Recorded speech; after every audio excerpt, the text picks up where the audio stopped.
ओम गुरुवे नमः। प्यारे हरि भक्तों, अब जो हम लेंगे आज हम लेंगे बृहस्पति ग्रह अगर सप्तम भाव में कुंडली में बैठते हैं तो वह व्यक्ति के जीवन पर क्या प्रभाव डालते हैं। बहुत ही महत्वपूर्ण विषय है ये, और ये अकेले बृहस्पति के बैठने का हम आपको बतला रहे हैं, न कि अन्य ग्रहों के साथ। और मैं हर वीडियो में सूत्र भी बताता हूँ, और सूत्र इसका एक ही है कि बृहस्पति ग्रह जिस स्थान पर बैठते हैं वहाँ से जो है वो सप्तम भाव को, पंचम भाव को और नवम भाव को पूर्ण दृष्टि से देखते हैं, और तीसरे और दसम भाव को जो है बृहस्पति ग्रह एक चरण से, और पाँचवें और नवें भाव को दो चरण से, और चौथे और आठवें भाव को तीन चरण से देखते हैं। और बृहस्पति ग्रह के 95 अपने उपग्रह भी हैं, इसका भी आपको जीवन में स्मरण रहना चाहिए। ये तमाम शक्तियाँ इनको भगवान शिव के द्वारा प्राप्त की हुई है। अब प्रश्न ये उठता है कि अगर सप्तम भाव में बृहस्पति महाराज विराजमान हो जाते हैं तो ये व्यक्ति के जीवन में किस प्रकार का प्रभाव डालते हैं। मैं बार बार आप लोगों से अनुरोध भी कर रहा हूँ और बतला भी रहा हूँ वीडियो के माध्यम। ये अकेले बृहस्पति ग्रह के बैठने का फल है, और ये फल भी उन व्यक्तियों के लिए जिनकी जन्म पत्रिका ठीक प्रकार से बनी हुई है। अगर जन्म पत्रिका ठीक प्रकार से बनी हुई नहीं है तो उसमें ज्योतिष को दोष देने का किसी आदमी का कोई जो है विचार नहीं करना चाहिए, क्योंकि मैंने आपको पहले ही बोला कि ज्योतिष विद्या एक सूत्र के आधार पर बनाया गया है, और जो ये सूत्र के आधार पर बनाया गया है ये आज से बना हुआ नहीं है। जब पृथ्वी की स्थापना हुई है तब से ही यह सूत्र के आधार पर बनाया गया है। अब बशर्ते इसमें बात इस बात की है कि व्यक्ति के अंदर में ज्ञान कितना है। व्यक्ति के अंदर में दो ज्ञान होते हैं, एक पुस्तक का ज्ञान होता है और एक आत्मा का ज्ञान होता है। ये भी मैं थोड़ा सा आपको बताता हूँ। एक पुस्तक का ज्ञान होता है, एक आत्मा ज्ञान होता है। तो पुस्तक का ज्ञान एक सीमित ज्ञान होता है, और आत्मा का ज्ञान एक असीमित ज्ञान होता है। इसीलिए जो बड़े ऋषि मुनि वगैरह हैं उन्हें पुस्तक का ज्ञान तो हो जाता है, लेकिन जब उन्हें आत्मा का ज्ञान हो जाता है तो वो महान ऋषि, महान ज्योतिषाचार्य, महान आचार्य, महान गुरु बन जाते हैं। तो इसलिए ज्ञान दो प्रकार के हैं। एक ज्ञान के अंदर में तो माता पिता की दी हुई सीख जो भी है, गुरु के द्वारा बताई हुई जो भी आपको चीज़ें हैं वो आ गया, और एक व्यक्ति के अंदर में स्वयं प्रभु के द्वारा दी गई ये शक्तियाँ जागृत जब हो जाती हैं तो उसको बोला जाता है आत्मा का ज्ञान। अब इस दुनिया में बहुत बड़े बड़े लोग हुए, चाहे वो नेता हों, चाहे वो अभिनेता हों, चाहे वो बिजनेसमैन हों, सब हुए। लेकिन जब उन्होंने अपने जीवन में अपने लक्ष्य को प्राप्त किया तो वह उनके माता पिता ने उनको नहीं बोला कि आप ऐसा करो करके। वह उनके अंदर में स्वयं जो है प्रकट हो गया है।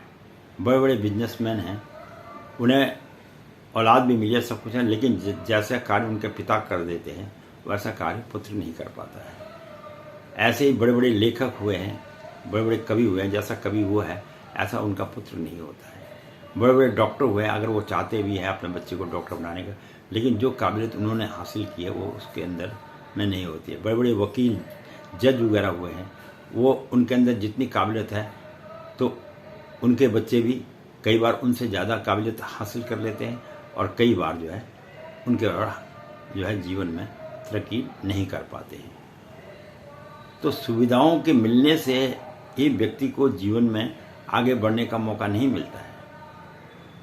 अरबों की संपत्ति भी अगर आपके पास में है, अगर आपके अंदर में आत्मिक ज्ञान नहीं है कि मुझे किस तरह से चलना है, तो आप इन तमाम चीज़ों को भूल जाएंगे। इसलिए जो है आत्मिक ज्ञान होना मनुष्य के जीवन में बहुत जरूरी है। तो इन्हीं चीज़ों को, ये जो ज्योतिष शास्त्र लिखा गया है, इसको जिन्होंने लिखा है उन्होंने बहुत सोच समझ के, और उनको कुछ प्रभु की कृपा ऐसी हुई है जिसके आधार पर उन्होंने इस शास्त्र का निर्माण किया। अब कोई माने या ना माने, ये तो व्यक्ति के अपने निजी सवाल है और अपना स्वयं का जो है स्मरण करने वाली बात है।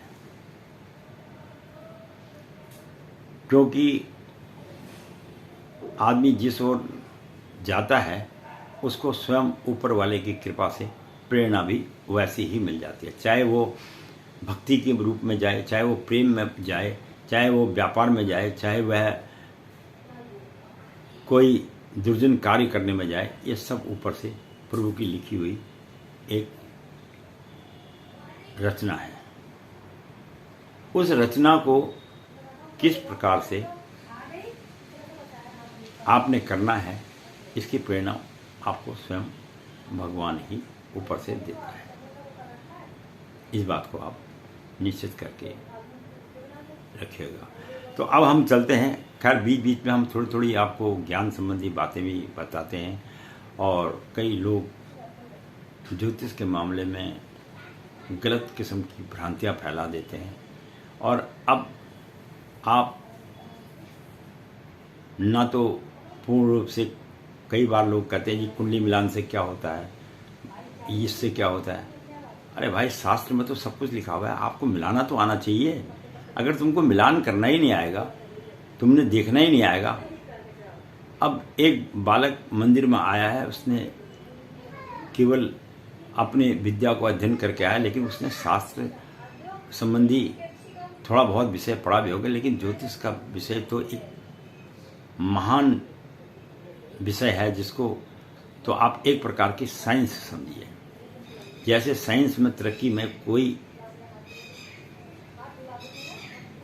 उसका आखिरी छोर नहीं है, उसी प्रकार ज्योतिष का भी एक कोई किनारा नहीं है। ये अपार ब्रह्मांड का जो है ज्ञान है। जैसे आज आपके लिए साइंस में एक से एक नई नई टेक्निक लेके आप आ रहे हैं, नई नई टेक्नोलॉजी को ला रहे हैं, तो ये क्या है, कुछ लोगों के अंदर में विशेष ज्ञान की प्राप्ति होती है, तो वो आगे आगे उसमें खोज करते रहते हैं। इसी प्रकार ज्योतिष के अंदर में भी जब व्यक्ति अत्यधिक रुचि लेता है और कुछ प्रभु की उसके ऊपर कृपा हो जाए, तब वो एक अच्छा ज्योतिषाचार्य बन सकता है। किसी के कहने से ज्योतिष फेल नहीं हो सकता है।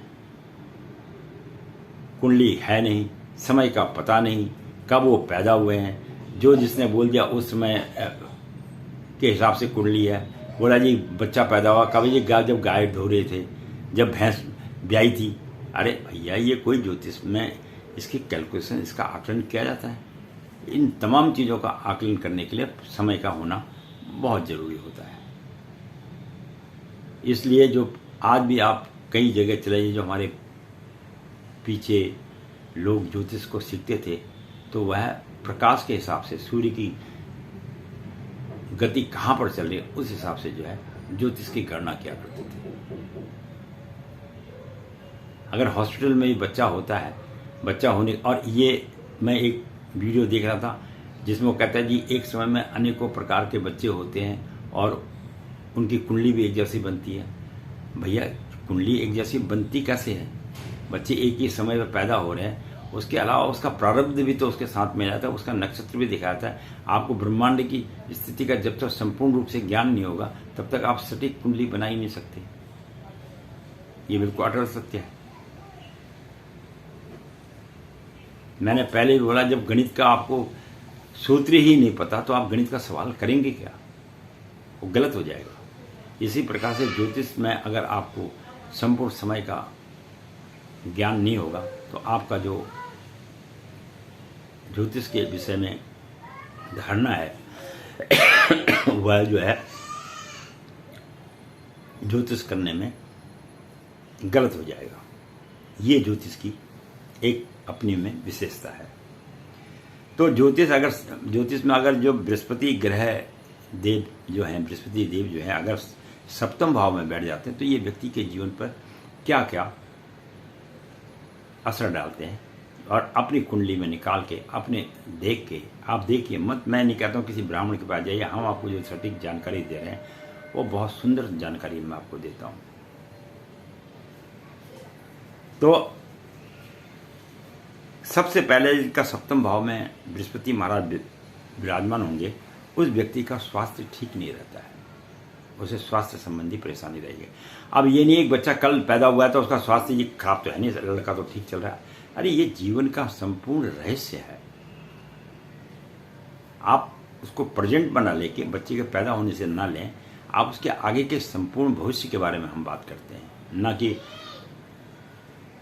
8 साल 5 साल 15 साल के बच्चे के बारे में बात कर रहे हैं। दूसरा, इनका जो विवाह करके अगर जो अपनी शादी करते हैं तो इनका जो जीवन है वो बहुत सुंदर रहता है।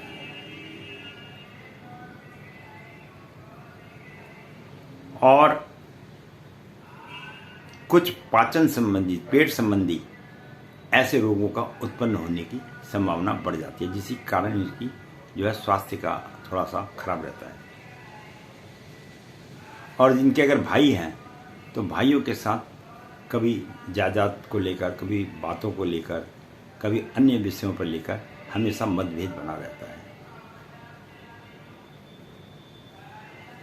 और ऐसे व्यक्ति जिनका सप्तम भाव में बृहस्पति बैठा हो, जब तक ये मेहनत करते हैं तब तक इनके पास पैसों की कोई कमी नहीं रहती। और अगर मेहनत नहीं करेंगे तो इनके पास धन की समस्या उत्पन्न हो जाएगी। और ऐसे व्यक्ति जो है एक अच्छा संगीतकार और जज वगैरह के पोस्ट पे, ये सीए वगैरह बनते हैं, जो चार्टर्ड अकाउंटेंट वगैरह, ऐसे क्षेत्र में इन लोगों को जाना चाहिए। और विदेशों से रिलेटेड भी इनको अच्छा कार्य मिल जाता है और कई प्रकार के कार्यों में अपने जीवन में सफलता प्राप्त करते हैं। और ऐसे व्यक्ति जब विवाह कर लेते हैं तो उसके बाद इनको थोड़ा लाभ मिल जाता है। अब विवाह तो तुमने करा, विवाह के बाद लाभ मिल जाता है, पंडित जी ने बोल दिया। अब तुमने इस प्रकार की कन्या के साथ विवाह कर दिया जिसके प्रारब्ध में दरिद्र लिखा हुआ है, तो फिर क्या होगा उसके? तो इसलिए जो है कुंडली का मिलान किया जाता है, इसीलिए गुण मिलाए जाते हैं। ये है। अब बोला जी, पंडित जी ने बोला विवाह करने के बाद तो उसको लाभ होगा। अब विवाह करने के बाद लाभ होगा, पर उस लड़की के कर्म भी तो देखो, या उस लड़की का है तो लड़के के कर्म तो देखो कि विवाह के बाद उसको क्या वास्तविक रूप से लाभ हो रहा है। इसका मतलब क्या है कि इसीलिए कुंडली का मिलान किया जाता है कि जो आने वाली जिसकी धर्मपत्नी है वो उसके साथ कितना साथ निभाएगी। और ऐसे व्यक्ति जो है अपने जीवन में उच्च शिक्षा को ज़्यादा प्राप्त नहीं कर पाते हैं, जिनके सप्तम भाव में बृहस्पति होता है। और वो क्यों ऐसा होता है? क्योंकि बहुत छोटी उम्र में ही उनको जो है घर की परिस्थिति वगैरह के कारण जो है कार्य में लग जाना पड़ता है। अब कोई जरूरी थोड़ी कि हर आदमी धनाढ़ परिवार में ही पैदा होगा, गरीब परिवार में भी तो बच्चे पैदा होते हैं। और ऐसे व्यक्ति जिनका सप्तम भाव में बृहस्पति होता है, थोड़ा सा ज्ञान की इनके अंदर में कमी होती है। ये उतना ही चलते हैं जितना इनको समझाया जाए। ये भी एक बृहस्पति के 7वें भाव में बैठने का फल है।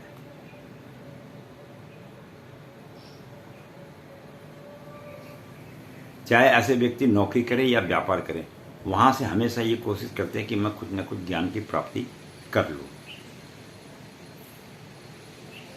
और अगर यहां बृहस्पति नीच का बैठ जाए तो वैवाहिक जीवन बेकार होते हैं। नीच का कब हुआ? जब वहां पर अंक 10 लिखा हुआ है। बृहस्पति बैठा तो सप्तम भाव में है और अंक उसका वहां पे लिखा है 10, तो 10 में बृहस्पति क्या होते हैं? नीच हो जाते हैं। और 4 अगर लिखा है तो बृहस्पति क्या होते हैं? उच्च का हो जाते हैं। तो नीच के होने पे तो फिर ग्रहों का प्रभाव भी बदल जाएगा। ये भी आपको स्मरण रखना चाहिए। अब ये जी मैं खुश हो गया जी, मेरे तो सप्तम भाव में बृहस्पति है, मेरे तो सब कुछ हो जाएगा। अरे सप्तम भाव में बृहस्पति तो है, पर उसका अंक कहीं ऐसा तो नहीं कि 10 लिखा हो। अगर उसका अंक 10 लिखा तो उसके जीवन का अल्टी पल्टी हो जाएगी सारी। इसका नाम है ज्योतिष। और ऐसी स्थिति जब जब नीच का पड़ जाएगा तो उसके जो संबंध है वो नाजायज संबंध बनवा देगा जीवन में। ये भी एक ज्योतिष की गणना है। और ऐसे व्यक्तियों को शुगर की, पेट की, लीवर की और भी शारीरिक कई कष्ट हैं जिनके होने की संभावना रहती है। और यहां से सप्तम भाव से ये भाग्य को देखता है, जिससे बिजनेस में आपको बुद्धि और चालाकी से धन कमाना पड़ेगा। और जो आय के स्थान होते हैं तो आप क्या करेंगे, चालाकी करके अपना धन कमाएंगे। आप ये नहीं देखेंगे कि भैया कैसे, ये बाद में इसका नतीजा क्या हो वो तो आप समझेंगे नहीं, लेकिन आप फिलहाल प्रेजेंट में पैसा कमा लेंगे कि भाई चलो ये पैसा कमा लो, बाद में देखेंगे। और उसका नतीजा क्या, फिर वो उसको धरातल पर ले जाता है। जैसे कई लोगों का माल जब बिकने लग जाता है, अच्छी क्वालिटी का माल बिकने लग जाता है, वो धीरे धीरे क्या करता है कि अपनी क्वालिटी को गिरा देता है, जिसके कारण क्या होता है कि उसका माल फिर धीरे धीरे बिकना बंद हो जाता है। तो ये स्थिरता नहीं बन पाती है। और नीच का हो जाए तो फिर तो 10 अंक वहाँ बैठा हो, फिर तो व्यापार के बारे में उसको सोचना भी नहीं चाहिए। और लग्न में दृष्टि पड़ने के कारण यह पता होता है कि किस प्रकार से वाणी का प्रयोग करना चाहिए। ऐसे व्यक्ति को यह पता होता है मेरे सामने जिसके साथ मैं व्यापार कर रहा हूँ तो मुझे किस प्रकार से वाणी से कैसे उसको डील करना है। आजकल डील कहते हैं, फिर उसे वाणी से जो है उसको प्रभावित करने वाली बात उसको मालूम होती है। ये गॉड गिफ्ट होता है। और नवी दृष्टि पराक्रम में पड़ने के कारण भाई बहनों से लाभ तो नहीं मिलता, आप उनको सहयोग जरूर करते हैं। भाई बहन आपको लाभ तो नहीं देंगे जिसके सप्तम भाव में बृहस्पति महाराज है, लेकिन आप उनको जरूर मदद करेंगे अपने जीवन काल के अंदर में। और यह आपको ज़्यादातर टीचिंग क्षेत्र में भी ले जा सकता है।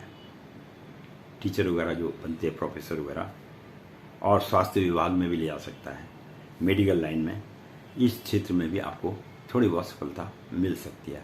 तो कहने का मतलब है कुल मिला के बृहस्पति जो 7वें भाव का है, कुछ मामलों में अच्छा है तो कुछ मामलों में ठीक नहीं है। पर ठीक कब नहीं है, जब बृहस्पति का अंक वहाँ पर 10 पड़ जाए। तो जिस आदमी के भी बृहस्पति नीच का हो जाए, मैं बार बार कहता हूँ कि ऐसे व्यक्ति को अपने जीवन काल के अंदर में अपने दाहिने हाथ में तांबे का कड़ा पहनना चाहिए, ताकि बृहस्पति एक पावरफुल ग्रह है। और स्त्रियों को बाएं हाथ में पहनना चाहिए, जो उसको धन के मामले में थोड़ी सी सुंदरता प्रदान करेगा। तो ऐसा ज्योतिष शास्त्र कहता है। इसके साथ ही मैं पंडित गिरीश तिवारी अपनी वाणी को यहीं पर विश्राम दूंगा।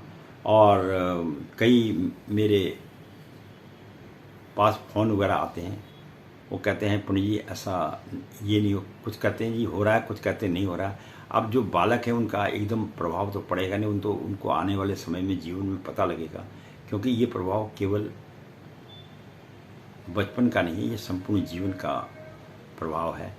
और बाकी अगर अन्य ग्रह इनके साथ बैठे तो यह प्रभाव फिर बदल जाता है। वीडियो देखने के लिए बहुत बहुत धन्यवाद। अपना सहयोग आप दे ही रहे हैं और ऐसे ही देते रहिएगा। वीडियो अच्छी लगे तो सब्सक्राइब भी कर देना, थोड़ा सा पता लगता है कि आपको जो मैं वीडियो बना के दूँ आगे विशेष, वो आप तक ऑटोमेटिक पहुँच जाए। जो सब्सक्राइब नहीं, क्योंकि मेरे बस का तो इतना सबको भेजना है नहीं, तो इसलिए जो अगर आप सब्सक्राइब कर देंगे तो फिर YouTube वाले आपको स्वयं भेज देंगे। ज्ञान प्राप्ति कीजिए कि वास्तविकता में जीवन का सत्य रहस्य क्या है।